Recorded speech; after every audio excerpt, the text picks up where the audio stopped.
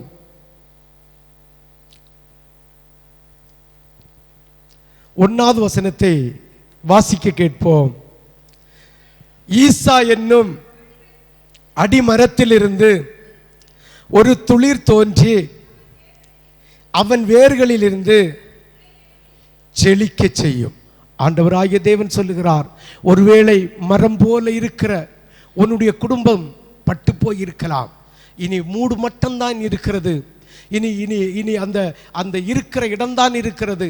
ஐயோ, வருமானங்கள் அற்று போய்விட்டது, எங்களுடைய சூழ்நிலைகள் வேதனையில் அகப்பட்டு கொண்டிருக்கிறது என்று சொன்னால், கர்த்தர் சொல்லுகிறார், உன் வாழ்க்கையிலே அடிமரத்திலிருந்து ஒரு துளிர் எழும்பி உன்னுடைய வாழ்க்கையை சிறக்க செய்யும், செழிக்க செய்யும் என்று கர்த்தர் சொல்லுகிறார்.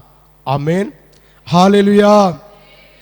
உன்னுடைய குடும்ப வாழ்க்கையை எழுப்பி கட்டுவதற்காக கர்த்தர் இன்று உன்னோடு பேசிக் கொண்டிருக்கிறார். உன் குடும்பத்தில் இருக்கிற உபத்திரவங்கள், கட்டுகள், பிசாசின் உபத்திரவங்கள், கடன் பிரச்சனைகள், சாப பாவங்கள், பில்லி சூனியங்கள், அக்கிரமங்கள், அநியாயங்கள், விபச்சாரங்கள், சாபங்களை போக்குவதற்காகவே கர்த்தர் இன்று உன்னோடு பேசிக் கொண்டிருக்கிறார். நீ ஆண்டவருடைய சமூக தப்பத்தை புசிப்பதற்காக தன்னை தாழ்த்து ஆண்டவரோடு உடன்படிக்கை செய்து உன் ஜீவன் உள்ள நாளெல்லாம் கர்த்தரையே நம்பி இருப்பேன், கர்த்தரையே என் வாழ்வாதாரமாக வைத்திருப்பேன் என்று நீ சொல்வாயானா, அடிமரத்தில் திருந்து ஐயோ பட்டு போன மரமாய் இருக்கிற, இனி வாழ்க்கை இல்லை என்று இருக்கிற உன் குடும்பத்தில் இருந்து ஒரு துளிர் தோன்றும். அது உன்னை செழிக்க செய்யும், அது உன்னை செழிக்க செய்யும், அது உன்னை ஆசீர்வதிக்கும் என்று ஆண்டவராகிய தேவன் சொல்லுகிறார். விசுவாசிக்கிறவங்க மட்டும் ஆண்டவருக்கு ஒரு அல்லேலூயா சொல்லலாமே, உற்சாகமா ஒரு அல்லேலூயா சொல்லலாமே, முழு இருதயத்தோடு ஒரு அல்லேலூயா சொல்லலாமே. உன்னுடைய வாழ்க்கையை துளிக்க செய்கிற தெய்வன் உன்னுடைய குடும்ப வாழ்க்கையை எழுப்பி கட்டுவதற்காகவே கர்த்தர் உன்னோடு இன்று பேசிக் கொண்டிருக்கிறார். நிச்சயமாகவே உன் குடும்பத்தை எழுப்பி கட்டுவேன், உன் குடும்பத்தில் இருக்கிற உபத்திரவத்தை மாற்றுவேன், உன் குடும்பத்தில் இருக்கிற அக்கிரமத்தை மாற்றுவேன், உன் குடும்பத்தில் இருக்கிற சமாதான கேடை மாற்றுவேன் என்று கர்த்தராகிய தேவன் வார்த்தை தருகிறார். ஆமோஸ் எழுதின புஸ்தகம் 9வது அதிகாரம், ஆமோஸ் எழுதின புஸ்தகம் 9வது அதிகாரம் அதனுடைய 12, 14 வாசிப்போம். 12, 13, 14 ஆகிய 3 வசனங்களையும் வாசிக்க கேட்போம். அந்நாளிலே விழுந்து போன தாவீதின் கூடாரத்தை திரும்ப எழுப்பி கட்டுவித்து அதன் திறப்புகளை அடைத்து அதில் பழுதாய் போனதை சீர்படுத்தி பூர்வ நாட்களில் இருந்தது போல அதை ஸ்தாபிப்பேன் என்று இதை செய்கிற கர்த்தர் சொல்லுகிறார். ஆண்டவராகிய தேவன் சொல்லுகிற வார்த்தை, ஐயோ ஒரு காலத்தில் நான் எப்படி இருந்தேன் தெரியுமா, எவ்வளவு மகிமையாக இருந்தேன், எவ்வளவு சரீர பலத்தோடு இருந்தேன், ஆரோக்கியத்தோடு இருந்தேன், ஆசீர்வாதத்தோடு இருந்தேன். இன்று என்னுடைய வாழ்க்கை சிதறடிக்கப்பட்டது போல் இருக்கிறது. விழுந்து தாவீதின் கூடாரம் விழுந்து போன கூடாரத்தை போல் இருக்கிறது. எனக்கு பலனற்று போய்விட்டது. அந்நாளிலே விழுந்து போன தாவீதின் கூடாரத்தை நான் திரும்ப எடுப்பித்து அதன் திறப்புகளை அடைத்து, திறப்புகள் என்றால் சத்துருவானவன் வருகிற வழிகளை, உன்னுடைய ஆசீர்வாதங்கள் விலகி போகிற வழிகளை, அந்த அழிகளை எல்லாம் அடைத்து உன்னுடைய கையின் பிரயாசத்தை நீ புசித்து குடித்து திருப்தியாக இருந்து டாஸ்மார்க்குக்கோ ஆஸ்பத்திரிக்கோ இல்லை கோர்ட்டு கேஸுக்கோ போய்விடாமல் இருந்து உன்னை பாதுகாத்து நடத்துவேன் என்று ஆண்டவராகிய தேவன் உனக்கு வாக்கு தருகிறார். நாம் செய்ய வேண்டிய காரியம் ஒன்றுண்டு. நாம் ஜீவனுள்ள நாள் வரைக்கும் கர்த்தருக்கு பயப்படுகிற பயத்தோடு கர்த்தருடைய வார்த்தைக்கு கீழ்ப்படிந்து அவருடைய ஆலயத்திலே முகங்குப்புற விழுந்து கண்ணீரை விட்டு கர்த்தரிடம் விண்ணப்பம் வைப்பாயானால் நிச்சயமாகவே விழுந்து போன தாவீதின் கூடாரத்தை போல் இருக்கிற உன் குடும்பத்தை, உன் வீட்டை, உன் சரீரத்தை எழுப்பி கட்ட வல்லவராகிய நான் இருக்கிறேன் என்று ஆண்டவராகிய தேவன் உனக்கு வாக்கு தருகிறார். அதில் பழுதாய் போனதை சீர்படுத்தி பூர்வ நாட்களில் இருந்தது போல அதை ஸ்திரப்படுத்துவேன் என்று இதை செய்கிற கர்த்தர் சொல்லுகிறார். இதை உனக்கு செய்து தருகிற ஆண்டவராகிய தேவன் சொல்லுகிறார். விசுவாசிக்கிறவர்கள் மட்டும் அப்பாவுக்கு ஒரு அல்லேலூயா சொல்லலாமே. முழு இருதயத்தோடு விசுவாசிக்கிறவங்க மட்டும் ஒரு கரந்தட்டு கொடுக்கலாமே. ஆண்டவராகிய தெய்வத்தை நீ பற்றி பிடிப்பாயானால், ஆண்டவராகிய தெய்வத்தை நீ கரையும் பிடிப்பாயானால் நிச்சயமாகவே கர்த்தர் சொல்லுகிற இந்த வார்த்தையின்படி விழுந்து போய் கிடக்கிறவன் குடும்பத்தை, விழுந்து போய் கிடக்கிறவன் வாழ்க்கையை, பாவத்திலே, அக்கிரமத்திலே, சாபத்திலே, மதுவானத்திலே விழுந்து போய் கிடக்கிற இந்த சூழ்நிலையிலே எப்படி இருந்தாலும் கர்த்தராகிய தேவன் அந்த கூடாரத்தை எழுப்பி கட்ட அவர் வல்லவராயிருக்கிறார். எழுப்பி கட்டுகிற தேவன் சொல்லுகிறார். எழுப்பி கட்டுகிறது மட்டுமில்ல, உபத்திரவங்கள் உன் குடும்பத்தில் வந்து, சத்துருவானவன் குடும்பத்தில் வந்து உன் குடும்பத்தை அமிழ்த்தி போட்ட அந்த திறப்பை எல்லாம், அந்த வழியை எல்லாம் அடைத்து அவர் உன் பட்சத்திலிருந்து உன்னை பாதுகாத்து நடத்துவேன் என்று ஆண்டவராகிய தேவன் உனக்கு வாக்கு தருகிறார். விசுவாசிக்கிறவர்கள் ஆண்டவருக்கு ஒரு அல்லேலூயா சொல்லலாமே. விசுவாசத்தோடு ஒரு அல்லேலூயா சொல்லலாமே. உன் விசுவாசத்தின் பிரகாரத்தில் ஒரு அல்லேலூயா சொல்லலாமே. ஆண்டவருக்கு ஒரு கரந்தட்டு கொடுக்கலாமே. இதோ உழுகிறவன் அறுக்கிறவனையும் திராட்சை பழங்களையும் ஆலையிடுகிறவன் விதைக்கிறவையும் தொடர்ந்து பிடித்து பர்வதங்கள் திராட்சரசமாய் வடிகிறதும் மேடுகள் எல்லாம் கரைகிறதுமான நாட்கள் வரும் என்று கர்த்தர் சொல்கிறார். உன் வீட்டில் பலவீனம் இல்லாமல், மருந்து செலவு இல்லாமல், கோர்ட்டு கேஸ் செலவு இல்லாமல், டாஸ்மார்க் செலவு இல்லாமல், உன் வீட்டில் சமாதானத்தோடு திராட்சரசம் கர்த்தருடைய இரத்தம் தளிக்கப்பட்டு அவருடைய அபிஷேகம் நிறைந்து உன் குடும்பத்தை சமாதானத்தில் நடத்துகிற காலம் இதோ சீக்கிரமாய் வந்திருக்கிறது என்று ஆண்டவர் உனக்கு வாக்கு தருகிறார். செய்ய வேண்டிய காரியம் ஒன்று உண்டு. உன் ஜீவன் உள்ள நாட்கள் எல்லாம் கர்த்தருக்கு பயப்படுகிற பயத்தில், கர்த்தருக்கு பயப்படுகிறதே ஞானத்தின் ஆரம்பம் என்று சொன்னது போல ஞானத்தை உடையவர்களாய் ஆண்டவரை வழிபடும் எப்படி வளப்பட வேண்டும், எப்படி துதிக்க வேண்டும், எப்படி ஆராதிக்க வேண்டும், எப்படி ஆண்டவருக்கு மகிமையான ஒரு மனவாட்டியாய் இருக்க வேண்டும் என்று நீ தீர்மானித்து வேத வசனத்தை கற்றுக்கொண்டு மனவாட்டியாய் இருப்பாயானால் கர்த்தர் என்று தருகிற ஒவ்வொரு வார்த்தையும் ஒவ்வொரு வசனமும் உங்களுக்குரியது என்று கர்த்தராகிய தேவன் வாக்கு தருகிறார். விழுந்து போன கூடாரத்தை போல ஐயோ என்னுடைய வீடை இனி எப்படி எழுப்பி கட்ட முடியும், என்னுடைய ஊழியத்தை இனி எப்படி எழுப்பி கட்ட முடியும், என்னுடைய தொழிலை எப்படி எழுப்பி கட்ட முடியும், என்னுடைய வேலையில் எப்படி எழுப்பி கட்ட முடியும் என்று ஆண்டவராகிய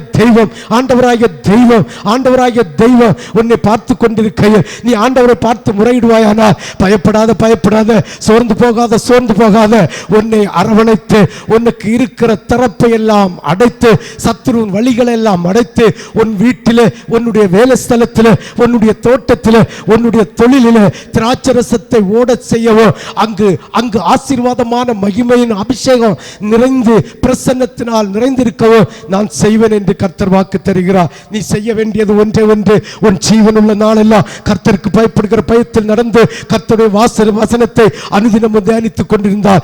இந்த வாக்குத்தத்தம் உங்களுக்குரியது, இந்த வாக்குத்தத்தம் உங்களுக்குரியது என்பதை கர்த்தருடைய ஜீவனை கொண்டு உங்களுக்கு சொல்லுகிறேன். தீங்கு என்னை அணுகுவதும்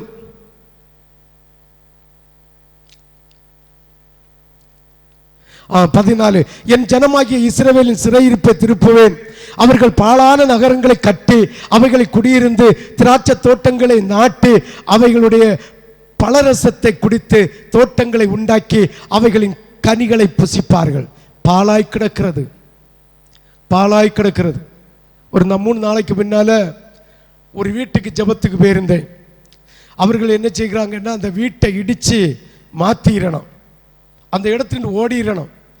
அதில் அவங்க அண்ணனுக்கு வீடும் பாழாய் கிடக்கு, சுற்றி பாழாய் கிடக்கிறது. அவர்கள் நம்பர் 1 வெளிப்பாடுகாரர்கள். அங்கு இருந்து கர்த்தருடைய வார்த்தையை கொடுத்து, இல்லை இல்லை, இந்த பாழான நிலத்தில தான் கர்த்தர் உன்னை எழுப்பி கட்ட போகிறார். இந்த பாழான நிலத்தில தான் கர்த்தர் உன்னை எழுப்பி கட்ட போகிறார். ஒரு வீட்டுக்கு மோடையில் எலி நூந்துதுன்னு எலிய கொல்லணுமே தவிர வீடை என்ன செய்யக்கூடாது? சொல்லுங்களா, சத்தமா சொல்லுங்களா. வீடை தீ கொடுக்க கூடாது. வீடை என்ன செய்யக்கூடாது? நீ ஆண்டவரை விட்டு விலகின, விக்கிரகத்துக்கு ஒத்த ஆராதனைகளை செய்கிறீர்கள், கடமை கண்ணியம் கட்டுப்பாடு என்கிற ஆராதனை செய்கிறீர்கள், ஆண்டோடைய ராஜ்யத்துக்கு போவதற்கான மேலானவைகளை தேடக்கூடிய ஆராதனை செய்யல, ஜீவனுள்ள ஆராதனை செய்யல, கர்த்தருடைய கரத்தை பிடிக்கல, கர்த்தருடைய உபதேசத்தை கேட்டுக்கொள்ளவில்லை, கர்த்தருடைய நன்மையை பெற்றுக்கொள்ளாமல் விக்கிரகத்துக்கு ஒத்த சாபமானதை வீட்டில் வைத்திருந்தால் அந்த வீடு பாழாதான் போகும். அவர் சொல்லுகிறார், பாழாய் கிடக்கிறதை நீ எழுப்பி கட்டுவாய், பாழாய் கிடக்கிறதை நீ எழுப்பி கட்டுவாய். உன் வீடு ஒருவேளை பாழாய் கிடக்கலாம். ஆண்டவர் சொல்லுகிறார், உன் ஜீவன் உள்ள நாளெல்லாம் என் வார்த்தைக்கு பயந்து என் கட்டளைக்கு நீ கீழ்ப்படிவாயானால் உன் வீட்டை திரும்ப எழுப்பி கட்டுகிற வல்லவர் நம் மத்தியில் இருக்கிறார். விசுவாசிக்கிறவங்க ஒரு அல்லேலூயா சொல்லலாமே. இவ்வளவுதான் விசுவாசமா? உண்மையிலேயே நான் விசுவாசிக்கிறேன் என்ற விதத்தோடு ஒரு அல்லேலூயா சொல்லலாமே. தெரியுமா உங்களுக்கு? சூலாமத்தின்னு ஒரு கதாபாத்திரம் இருக்கு வேதத்தில், உன்னத பாட்டில். யாருக்கெல்லாம் தெரியாது கையை வைத்து அல்லேலூயா சொல்லுங்களா. எல்லாருக்கும் தெரியும். தங்கமான பொண்ணு, தங்கமான பொண்ணு. அவ கல்யாணமே கழியல, கன்னி பொண்ணு. என்ன செய்யல? கல்யாணமே செய்யல. யாருக்காக? தன் நேசருக்காக. தன் நேசருக்காக திருமணம் ஆகாம என்னுடைய ஆவி ஆத்துமா சரீரம் என் நேசருக்கு என்று வைராக்கியமாயிருந்தாள். வைராக்கியம். தாவீது சாலமோன் சொல்றான், இவளுடைய சொடுக்கையும் இவளுடைய அழகையும் இவளுடைய அந்தஸ்தையும் பார்த்துட்டு உனக்கு என்னுடைய ராஜ்யத்தின் பாதி வேணுமெങ്കിലും தாரேன், என்ன கேட்குதியோ தாரேன், ஆனா ஒரு நாள் மட்டுமாவது எனக்கு மனைவியா இரு என்று சொன்னார். நோ நோ நோ நோ, இது சரியில்லை. இந்த ஆவி ஆத்துமா என் நேசருக்காக, என் நேசருக்காக, இந்த ஆவி ஆத்துமா நேசருக்காக ஒருவருக்கும் தரமாட்டேன் என்று சொல்லி உலக ஐஸ்வர்யத்தையும் உலக பணத்தையும் உலக பொன்னையும் உலக வைரங்களையும் உலக வைரூரியங்களையும் உலக சொத்துகளையும் உலக அரண்மனைகளையும் துஷ்டமா தூக்கி எறிந்த இந்த சூலாமதியா எங்க விழுந்து போனா தெரியுமா? எப்படி விழுந்து போனா தெரியுமா? ராத்திரி தூக்கம், இருள் சூழ்கிற நேரம். பாருங்கள், இந்த சூலமித்தியால் தூங்குறா. நம்ம நினைப்போம் நடந்து போகும்போது பரிசுத்தமா இருக்கணும். நம்ம நிறைய பேர் நினைக்கிறோம் ஆலயத்துக்கு போகும்போது பரிசுத்தமா இருக்கணும். வாசிங்க உன்னத பாட்டு எடுத்தவங்க சீக்கிரமா 5:2 வாசிங்க. நான் நித்திரை பண்ணினேன், என் இதயமோ விழித்திருந்தது, கதவை தட்டுகிற என் நேசரின் சத்தத்தை கேட்டேன். என் சகோதரியே, என் பிரியமே, நான் சொல்லித்தாரேன். கதவு தட்டி, ஐயோ திருமணம் ஆகாமல் ஒரு மணவாட்டியாக எனக்காக காத்திருந்த சூலமத்தியாளே, என்னுடைய சகோதரியே, கபடமில்லாத வெண்புறாவை போன்றவளே, கதவை தட்டுகிறார். ஆனால் அவள் தூங்கிவிட்டாள். டப்புன்னு முழிக்கிறார். ஐயோ, என்னுடைய வஸ்திரத்தை நான் களைந்தவளாயிருக்கிறேன். ரட்சிப்பின் வஸ்திரம் மற்றவளாயிருக்கிறாள். சுவிசேஷம் என்கிற பாதரட்சை இல்லாதவளாயிருக்கிறாள். சிந்தித்து பாருங்கள். இப்படி சூழ்நிலையில இருந்து ஆண்டவர் தட்டி தட்டி பார்த்தார். அவர் போயிட்டார். இவா ரட்சிப்பின் வஸ்திரத்தையும் உடுத்திட்டு பாதரட்சியும் உடுத்திட்டு வந்து கதவை திறந்தார். அவள் சொல்லுகிறார், நான் கதவை திறந்தேன், என் நேசரை காணோம், என் நேசரை காணோம். அவள் அலைந்தாள். தேசமெங்கும் திரும்ப கர்த்தரை தேடி காண்பதற்காக அலைந்தாள். ஓடினாள். அவருடைய காவலாளிகள் பிடித்து அவளை அடித்து அவளுடைய வஸ்திரத்தை கிழித்து பைத்தியக்காரி போல் இருக்கிறாயே என்று பைத்திய பட்டம் சுற்றி விட்டார்களாம். சிந்தித்து பாருங்கள், யோசித்து பாருங்கள். கன்னியாக இருந்து திருமணமாகாமல் சொந்த, அதாவது உலகத்தின் ஆஸ்தியையும் அந்தஸ்தையும் துஷ்டமாய் தள்ளி இயேசுவுக்காக காத்திருந்த இந்த ஸ்திரீ தூக்கத்திலே பாவம் செய்தது நிமித்தம் நித்திய ராஜ்யத்தை இழந்தாள். நீயும் நானே எங்கே போய் நிற்கிறோம்? சொல்லுகிறோம், வீட்டில் பாடு, வீட்டில் கஷ்டம், ஒரே தலைவலி. ஆண்டவருக்கு கொடுக்க வேண்டிய நேரத்தை கொடுக்காம, முழங்கால் ஜெபத்தை கொடுக்காம, தையலில் இருந்து குடும்பத்தில் இருந்தா கோழிய பூச்சை இல்ல சாத்தான் கொண்டு போவாய். ஆமென். கர்த்தருக்கு கொடுக்க வேண்டிய நேரத்தை கர்த்தருக்கு கொடு. கர்த்தரை மகிமைப்படுத்துகிற நேரத்தில் கர்த்தரை மகிமைப்படு. அதுதான் நான் ஜீவன் உள்ள நாளெல்லாம் கர்த்தருடைய வார்த்தைக்கு பயப்படுத்தி அவருடைய கட்டளையின்படி நடப்பேன் என்று ஒப்பு கொடுத்த உன்னுடைய பிரமாணம் எங்கே? சுலாமதி, யோசித்து பாருங்கள். அந்த வீழப்பை வாசிங்க, அப்போ தெரியும். ஆண்டவர் கதவு தட்டிட்டே இருக்கிறார். இன்றும் உன் இதய கதவை தட்டி கொண்டிருக்கிறார். உன் இருதயம் முழித்து விட்டால் ஆண்டவருடைய தட்டுகிற குரலுக்கு செவி கொடு. கர்த்தரோடு பேசு. கர்த்தர் உன்னை ஒரு மனவாட்டியாக மாற்ற வல்லவராயிருக்கிறார். விசுவாசிக்கிறவங்க மட்டும் விசுவாசிக்கிற விதத்தில் ஒரு கைத்தட்டு கொடுக்கலாமே. என் ஜனங்களாகிய இஸ்ரவேலின் சிறையிருப்பை திருப்புவேன். அவர்கள் பாழான நகரங்களை கட்டி அவைகளில் குடியிருந்து திராட்சை தோட்டத்தை நாட்டுவார்கள். பாழான வீடு ஒரு வீடாயிருக்கலாம். அந்த வீட்டுக்கு போனேன், அப்படி பாழா கிடக்கிற இடத்துல நீ எழுப்பி கட்டணும். ஆண்டவரை பற்றிபிடி, விக்கிரகத்தை விட்டு வெளியில வா என்று சொல்லி உபதேசம் கொடுத்துட்டு அங்கனே சொல்றேன், இனி உங்களுக்கு எதிராளி உங்க மனுஷன் மாதிரி தான், அப்படி செய்வார்கள் இப்படி செய்வார்கள் என்று உபதேசம் கொடுத்துட்டு வந்தேன். ஆற வழியில் நான் இன்னொரு மனுஷனும் உண்டு, அவனு நல்ல ஹைட்டம் வெயிட்டம் உண்டு. அவர் வாங்கி அடிச்சா வந்தவன் 2 பேரும் செத்து போவான். ஆமே. ஆனாலும் அவர்கள் 2 பேரும் செருத்து பெரிய கம்பை வச்சுட்டு கெட்டார்த்த விழிச்சு எங்களை வந்தீங்கன்னு கேட்டோம். வரப்படாதுன்னா வரல, விடு, நாங்கள் வந்துட்டோம். ஆமேன். ஹல்லேலூயா, ஹல்லேலூயா. சிந்தித்து பார்க்கணும். பாழாய் கிடக்கிற இடத்தை வீட்டை உனக்கு எழுப்பி கட்டுவாராம். ஆமேன். ஹல்லேலூயா. விசுவாசிக்கிறவங்க ஒரு அல்லேலூயா சொல்லலாமே, ஒரு அல்லேலூயா சொல்லலாமே. வாசியுங்கள். என் ஜனமாகிய உங்களுடைய சிறையிருப்பை திருப்புவேன். உங்களுக்கு பாழாய் போன நகரங்களை கட்டி அவைகளில் குடியிருந்து திராட்சை தோட்டங்களை கட்டி நாட்டி அவைகளுடைய பலரசத்தை குடித்து தோட்டங்களை உண்டாக்கி அவைகளின் கனிகளை புசிப்பீர்கள். நீங்கள் செய்ய வேண்டியது ஒன்றே ஒன்று. என் ஜீவனுள்ள நாளெல்லாம், என் ஜீவனுள்ள நாளெல்லாம் கர்த்தருடைய பிரமாணத்திற்கு கீழ்ப்படிந்து, கர்த்தருடைய கற்பனைக்கு கீழ்ப்படிந்து, அவரை முழு இருதயத்தோடு முழு ஆத்மாவோடு முழு பலத்தோடு கர்த்தரை சேவிப்பேன் என்று சொல்லுகிற பொருத்தனை மட்டும்தான் கர்த்தர் சுகப்படுத்த வல்லவராயிருக்கிறார். ஆமென். எல்லாம் தொலைந்து போனாலும் அடிமரம் துளிர்க்கும். எல்லாம் தொலைந்து போச்சு. இனி ஒரே ஒரு வீடு மட்டும் இருக்கு. இல்ல, வீடு கூட இல்ல, நாங்கள் மட்டும்தான் இருக்கிறேன் என்று சொன்னாலும் நிச்சயமாகவே நிச்சயமாகவே நீ மற்றவர்களிடம் அடிமைப்படக்கூடாது.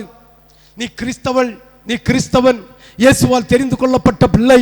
இயேசுவுடைய மூழ்கி ஞானஸ்தானத்தையும் பரிசுத்த ஆவியின் அபிஷேகத்தையும் பெற்று அந்நிய பாசையினால் கர்த்தரோடு ஜெபிக்கிற பிள்ளை. நீ அடுத்தவங்கள்ட்ட அடிமைப்படக்கூடாது.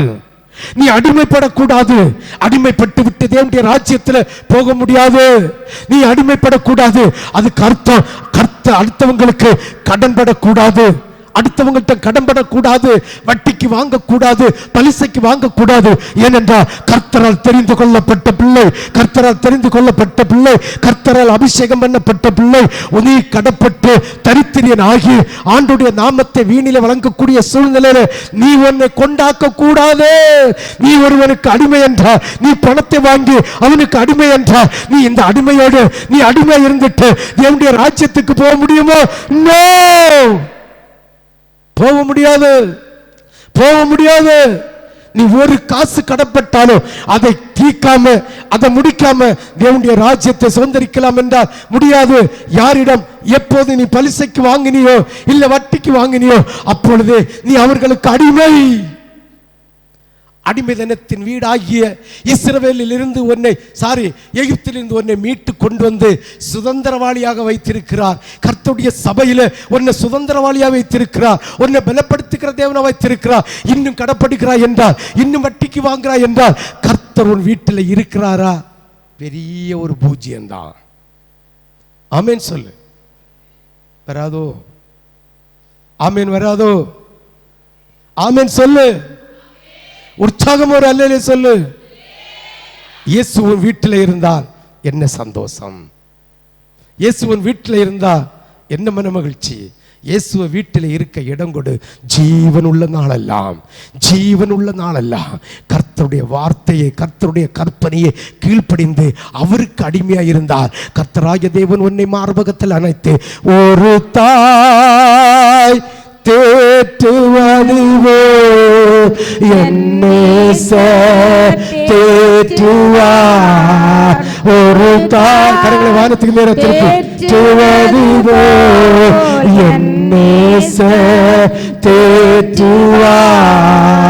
ஹல்லேலூயா ஹல்லேலூயா ஹல்லேலூயா ஹல்லேலூயா ஹல்லேலூயா ஹல்லேலூயா ஹல்லேலூயா ஹல்லேலூயா.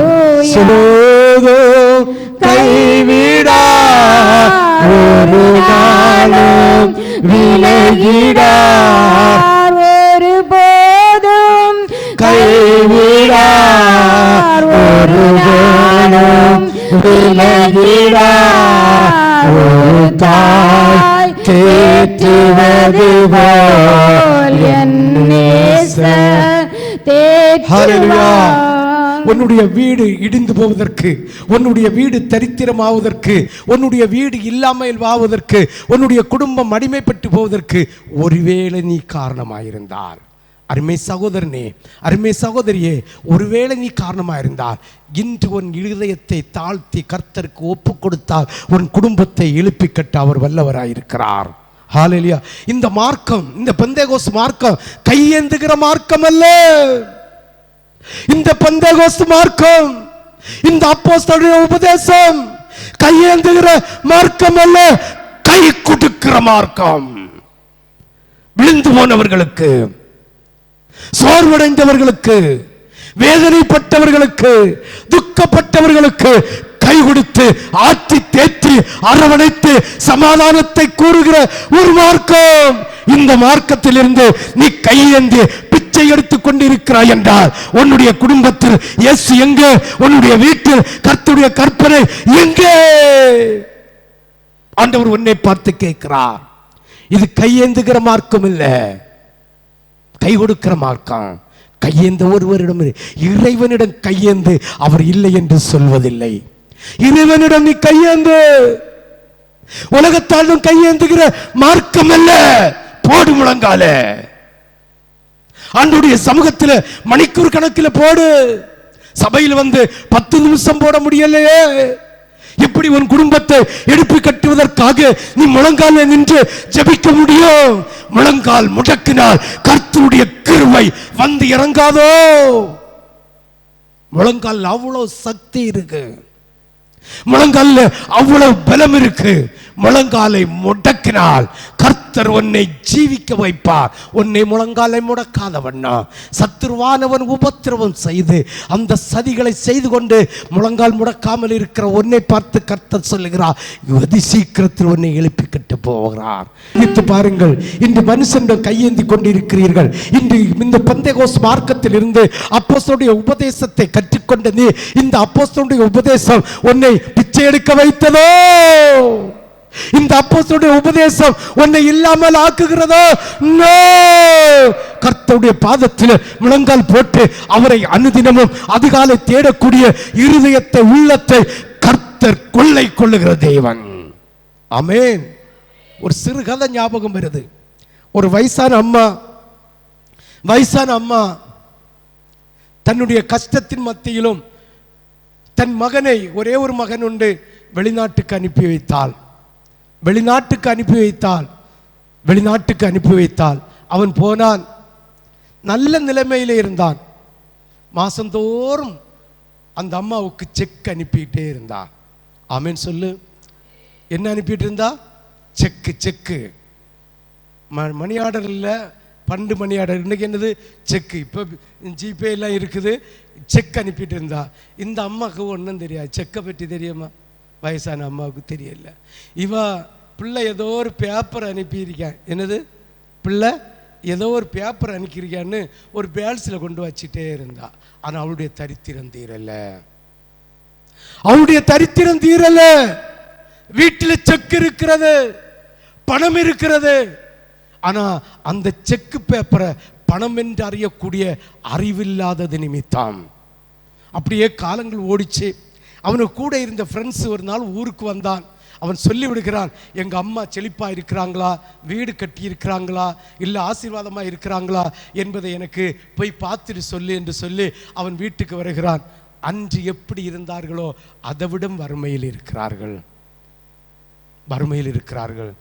ஏம்மா எனக்கு கூட தானே காசு அனுப்புனான், நான் வீட்டுக்கு அனுப்பும்போது தான் உங்களுக்கும் காசு அனுப்புனான், ஒவ்வொரு பகுதியை அனுப்பிட்டு தானே இருக்கிறாம்மா, என்னை ஒரு ஒத்த பைசா அனுப்பல பிள்ளைன்னு சொல்லிச்சு. இந்த அம்மா என்ன சொல்லிச்சு சொல்லுங்களா? ஒத்த பைசா அனுப்பலன்னு சொல்லிச்சு.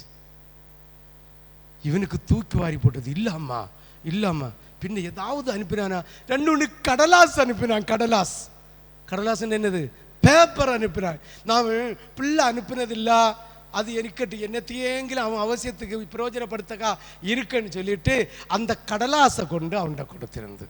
அவன் சொல்றான், அம்மா உங்க மகன் அனுப்பின பணம் அம்மா 14 செக் இருக்கம்மா, 14 செக்கில் இத்தனை லட்சம் ரூபாய் இருக்கம்மா, ஏம்மா இப்படி கஷ்டப்படு? அப்படி அம்மாவானே, எனக்கு தெரியாதுன்னு சொல்லி அவன் திரும்ப அவளை கூட்டிட்டு பேங்கில் போய் சொல்லி, இனி இப்படி இந்த அம்மா செக்கு கொண்டு வந்தா இந்த அக்கௌண்ட்டில் மாற்றி இப்படி கொடுத்துருங்கான்னு ஏற்பாடு பண்ணிட்டு போனானா. பணம் இருந்தும் அந்த பணத்தை எடுத்துக்கொள்ள அறிவில்லாதது போல அநேக வாக்கு தத்தங்கள் பைபிளில் இருந்தோ அந்த வாக்கு தத்தத்தை வெற்றுக்கொள்ளக்கூடிய இந்த புதையலை அந்த புதையலை புரிந்து கொள்ளக்கூடிய அறிவில்லாதது நிமித்தம் இன்று கையேந்துகிற மார்க்கமாயிருக்கிறீர்கள். ஆண்டவர் சொல்லி இருக்கிறார், ஐயா 50 லட்சம் ரூபாய் ஆகும் என்று சொன்னான். என்னிடம் பிள்ளை முறையிட்டான், வியாதி இருக்கட்டு, ட்ரீட்மெண்ட்ல தீரட்டு, ஆபரேஷன் மட்டும் நடக்கப்படாது என்று சொல்லிட்டு வந்தேன். நடக்காது என்று சிந்தித்து பாருங்கள், யோசித்து பாருங்கள். முறையிடுகிறான். ஆனால் அவனுடைய நடவுடை நோ, இன்னும் மாறவில்லை. 10% கூட மாறவில்லை. மாறணும். அதற்காக தான் கர்த்தர் அந்த விடுதலை தருகிறார். மரத்தில் இருந்து கர்த்தர் வேதத்தில் வைத்திருக்கிற இந்த ரகசிய புதையல்களை பெற்றுக்கொள்ள ஞானம் இல்லாமல், அறிவில்லாமல் கையேந்துகிற மார்க்கமாய் இன்று பெந்தேகோஸ் மார்க்கம் இருக்கிறது. பார்த்தா பெந்தேகோஸ்காரி நீ தின்னாலும் குடிச்சாலும் வீட்டில் பட்டினி இருந்தாலும் வெறும் பருப்பு வகையை தின்னே அந்த மிலிட்ரியில சேர்த்து அத்தனை பேரை விடவும் ஐஸ்வர்யமும் அழகும் பலத்தோட இருந்தது போல பச்சை தண்ணியை ஸ்தோத்திரம் பண்ணி கொடுத்தாலும் உன் முகத்தில் இயேசுவின் ஐஸ்வர்யம் தெரியணும். இயேசுவின் ஐஸ்வர்யம் தெரியணும். இது பந்தேகோஸ்காரெல்லாம் எங்களுக்கு முடியல. ஜீவன் உள்ள நாளெல்லாம் கர்த்தருடைய கற்பனைகளையும் கர்த்தருடைய வசனங்களையும் உன் இருதயத்தில் ஏற்றுக்கொண்டு உன் வீட்டிலே சாபம் வராம, உன் வீட்டிலே பாவம் வராம, உன் வீட்டிலே அக்கிரம் வராம இருப்பதற்காக கர்த்தர் உன் சாபத்தை உடைத்து சிலுவையிலே உடைத்து நன்மையானதை தருவதற்காக ஆயத்தப்படுத்தி வைத்திருக்கிற இந்த நன்மைகளை பெற்றுக்கொண்டு நீ சுதந்திரமாய் இருந்து தேவனுடைய ராஜ்யத்துக்கு போய் சேராமல் கண்டவர்களுக்கு அடிமைப்பட்டு இருக்கிற பெந்தேகோஸ்து மார்க்கத்தை உடைய உன்னை என்ன என்று சொல்வேன்? இந்த பாட்டிக்கு அனுப்புற பணத்தை எடுக்க தெரியாதது போல நம்ம வேதத்தில் இருக்கிற ரகசியங்களை அறிந்து அதை புரிந்து அதில் இருக்கிற புதையல்களை எடுத்து சாப்பிட தெரியாத கையேந்தி மார்க்கமாயிருக்கிறீர்கள். அப்போஸ்தலருடைய உபதேசம் பெந்தேகோஸ் மார்க்கம் என்பது கையேந்துவதற்காக அல்ல சகோதரி, கையேந்துவதற்காக இல்ல சகோதரா. ஐயோ நான் பணம் கேட்டேன், அவன் தரவில்லை. அவள் தரவில்லை என்று வேதனைப்படுவதற்காக இருக்கிற மார்க்கம் இல்லை சகோதரா, சகோதரி. கை கொடுக்கிற மார்க்கம், கை கொடுக்கிற மார்க்கம்.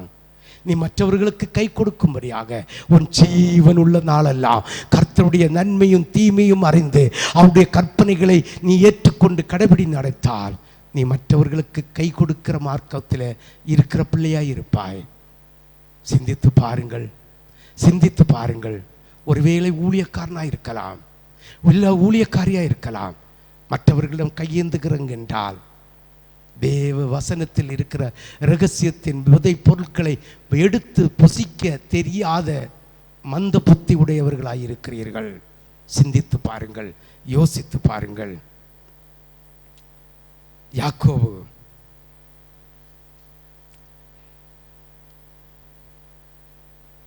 யாக்கோபுடைய முற்பிதா ஆபிரகாமை பாருங்கள்.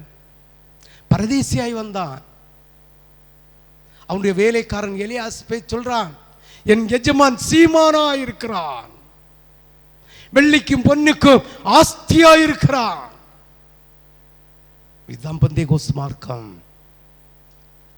நீ மற்றவர்களுக்கு கை கொடுக்க வேண்டும், மற்றவர்களுக்கு கடன் கொடுக்க வேண்டும். நீ இன்று கையேந்தி மார்க்கத்தில் இருந்து விட்டு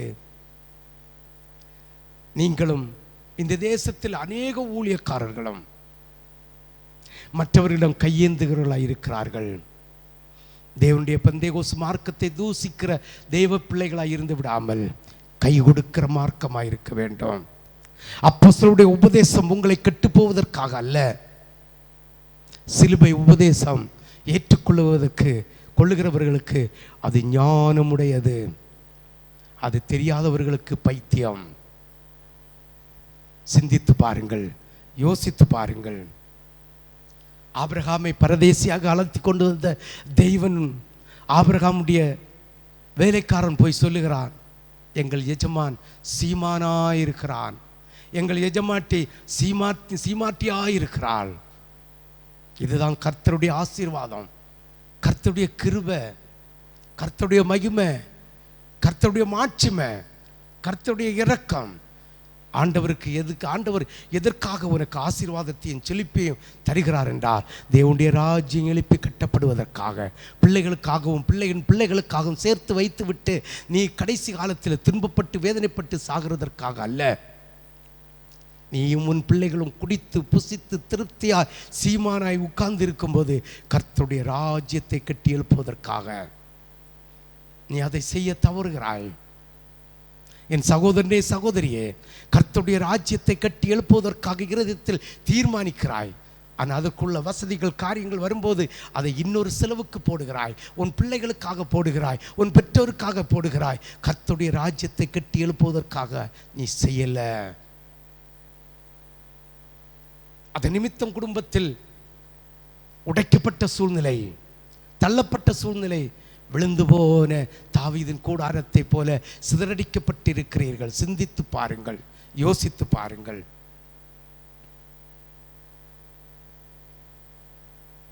யாக்கோபை பாருங்கள்.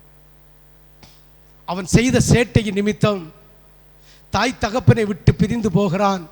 ஓடிரு, ஜீவன் தப்ப ஓடிரு என்று சொல்லுகிறார். தாய் இறக்கப்பட்டு ஒரு ஒட்டகம் நிறைய, ஒரு ஆடு நிறைய, ஒரு கழுதை நிறைய எல்லா தின்பண்டங்களும் கொடுத்து அனுப்புகிறான். இதை ஏசா அறிகிறான், ஓடி போகிறான், அடித்து துரத்தி எல்லாத்தையும் பிடுங்கி கொண்டு வந்துட்டான். அனாதையா போகிறான், லூஸ் பட்டணத்தில் போய்க்கிறான்.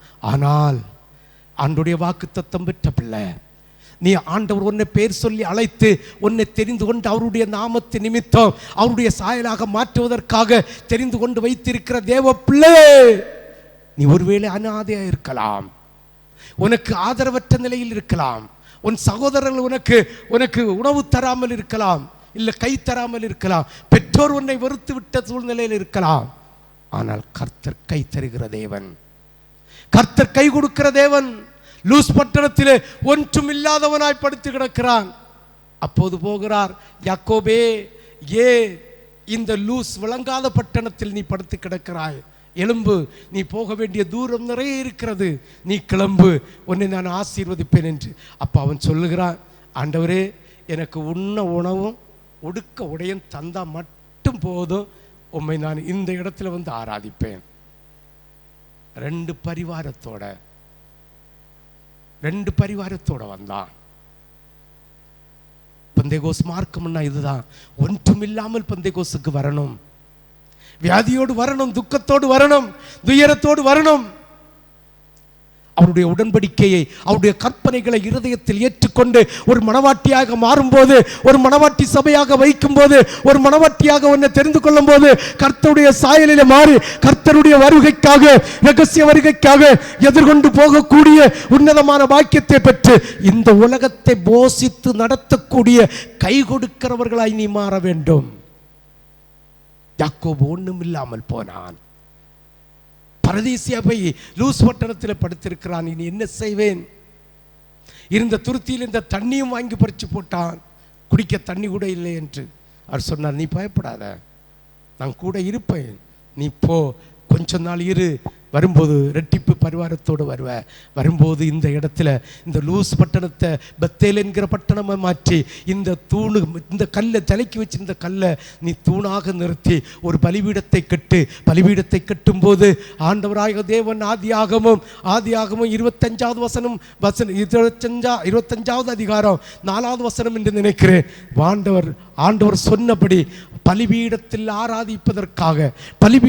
ஆராதிப்பதற்காக பொன்னையும் அதாவது ஒரு சிலைகளையும் அந்த விக்கிரகத்தையும் காதானையும் கலத்தி கருவாலி மூட்டில கொண்டு புதைச்சி வச்சிருமா. அதுக்கப்புறம் தான் யாக்கோபு போய் பலிபீடத்தில் கட்டினான். பலிபீடத்தை கட்டினான். சற்று சிந்தித்து பாருங்கள், யோசித்து பாருங்கள். அதுக்கு முன்னாலேயும் யாக்கோபு வழியில பலிபீடத்தை கட்டினான். எல்லாமே போட்டிருந்தாங்க, எல்லாமே அணிஞ்சிருந்தாங்க. அந்த இடத்துல இயேசு இல்லை. அவர் சொல்லுவார், யாக்கோபே, நான் உனக்கு காண்பித்த தேசம் எங்க?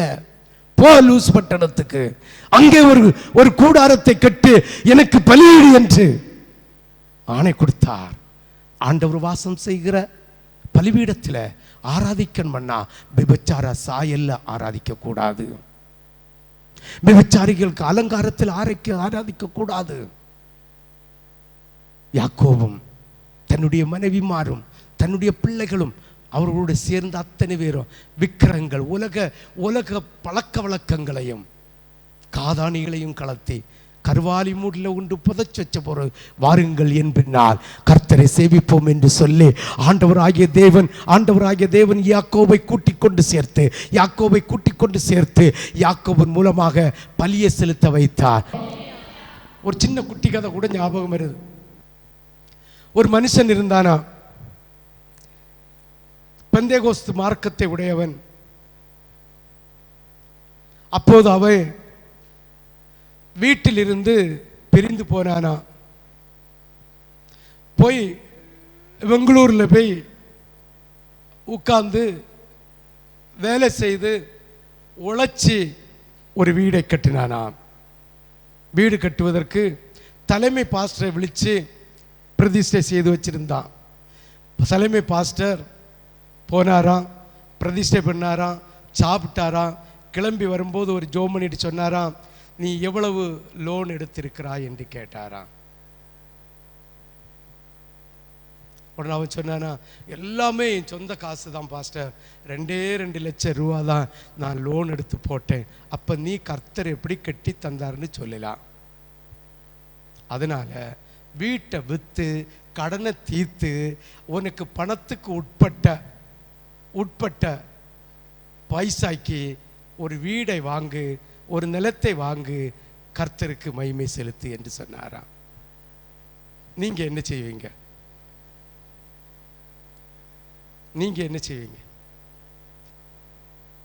ஆனா அவன் விசுவாசி. அவன் அந்த ஊழியக்காரனுக்கு விசுவாசி. வீடை வித்தான். அந்த சொத்தும் அந்த வீட்டையும் கெட்டின முதலை போல 1 மடங்கு கூட வித்துதான். உடனே பேங்கில் உள்ள லோனை கட்டி அடைச்சானா. நல்ல ஒரு இடத்தை வாங்கி 1 பைசா கடன் இல்லாம அவன் வீடை கட்டி முடிச்சானா. ஊழியக்காரனுடைய வார்த்தையை விசுவாசித்து ஆண்டவரை ஆராதிப்பீர்கள் என்றால் அது கேட்கறதுக்கு கஷ்டமா இருக்கும். ஆனால் போக போக நெல்லிக்காயும் முதியோர் சொல் வார்த்தையும் முன்னே கசக்கும், பின்னே என்ன செய்யும்? இனிக்குமாம். ஏசாயா தீர்க்கதரிசியின் புஸ்தகம். இன்று ஒரு தீர்மானம் செய்ய வேண்டும். வாக்குத்தத்தங்களை பிடித்து நீ ஜெபிக்க வேண்டும். தன்னை தாழ்த்தி ஜெபிக்கும் போது ஏசாயா 53:2 வறண்ட நிலம் போல இருக்கிற உன் வாழ்க்கையும் கர்த்தர் செழித்துவங்க செய்கிறார். வாசி ஏசாயா 53:2. இளங்கிளைய போலவும் வறண்ட நிலத்திலிருந்து துளிர்க்கிற கர்த்தர் உன்னை எழுப்பி கட்ட போகிறார். இன்று உன்னுடைய இருதயத்தை தாழ்த்து கர்த்தருக்கு ஒப்பு கொடுத்தாயானால் நிச்சயமாகவே கர்த்தர் உன்னை பலப்படுத்த வல்லவராயிருக்கிறார்.